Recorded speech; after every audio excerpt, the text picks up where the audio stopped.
Mr. Speaker, from the onset, allow me to give thumbs up for one Honorable Ecomas Mwengi Mutuse Massive. Mr. Speaker, I give him thumbs up for executing this motion and showing Kenyans that leadership is not about where you come from, who you are, but how you perform your duties. Mr. Speaker, this morning, I've heard many speakers talk to this motion.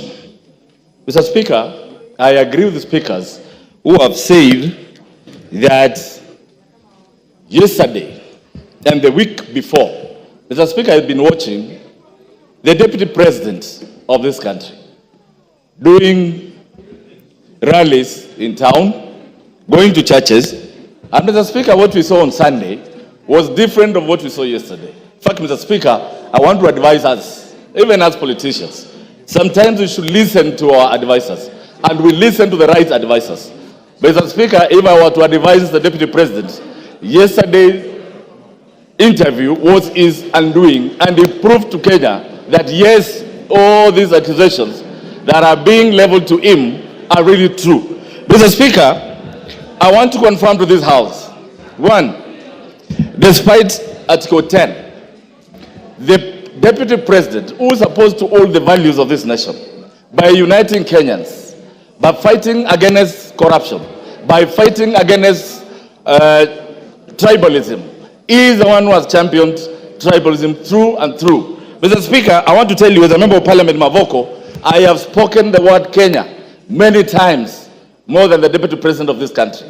All what I've been hearing is Murima, Murima, Murima, Murima, Murima.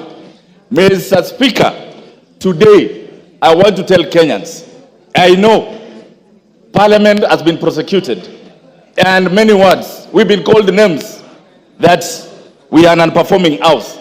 But today I stand here as a legislator Mavoko. Mr. Speaker, why am I charging the Deputy President to be a tribalist? Mr. Speaker, at one time, I listened to the Deputy President on national television saying that he reversed a cabinet decision to reverse the demolitions in Mathare. Why did he do that? He said his people were in Mathare and that he could not sit and see his people's houses demolished. Mr. Speaker, it reminded me when the people of Mavoko houses were being demolished. Personally, I went to him, and Mr. Speaker, I thought he could help me. But the words he used to me are unprintable, and I cannot speak them in this house. Mr. Speaker, today I want to tell him, those people that he was addressing, 30% of the houses that were demolished belong to those people of Murima. They belong to Kenyans. Mr. Speaker, I come from a constituency that is cosmopolitan. Today, as I stand here, Mr. Speaker, we have lost lives. We have had people whose properties had to be auctioned because they had gone for loans for those houses to build.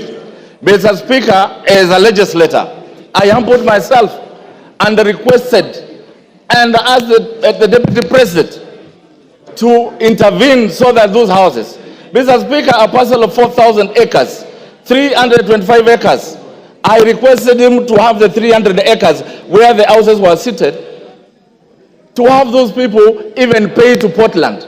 But the names he called me, Mr. Speaker, I cannot call them here. When I hear someone saying there are things which are not personal, Mr. Speaker, I want to tell them, those people elected me to represent them, and their pains are my pains, Mr. Speaker. Today, as I sit here, Mr. Speaker, the same Deputy President came to Machakos, and he said the Kamba votes are very little, they cannot bring in a president. He went ahead and said the Kamba votes, Kitui, Machakos, and Makwiny combined are less than 1 million. I want to remind the Deputy President that the Kamba vote is more than 3 million. I want to remind him that Kamba nation produced Gay who took care of Kenyatta in prison. That same Kamba nation produced Munyao Kisoi, who flew the flag of Kenya during Independence Day. That same flag produced Mutembei, the former freedom fighter, who is my grandfather, Mr. Speaker. I want to remind him that same Kamba nation